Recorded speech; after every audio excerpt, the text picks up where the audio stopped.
सत्यानन्दचिदात्मने सर्वान्तरात्मने श्रीमद् वेङ्कटेशाय मङ्गलम्।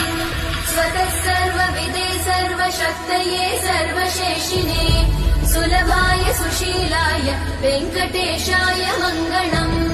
परस्मै ब्रह्मणे पूर्णकामाय परमात्मने प्रयुञ्जे परतत्त्वाय वेङ्कटेशाय मङ्गलम्। आकालतत्त्वमशान्तमात्मनामनुपश्यताम् अतृप्त्यमृतरूपाय वेङ्कटेशाय मङ्गलम्। प्रायस्वचरणौ पुंसाम् शरण्यत्वेन पाणिना कृपया दिशते श्रीमद् वेङ्कटेशाय मङ्गलम्।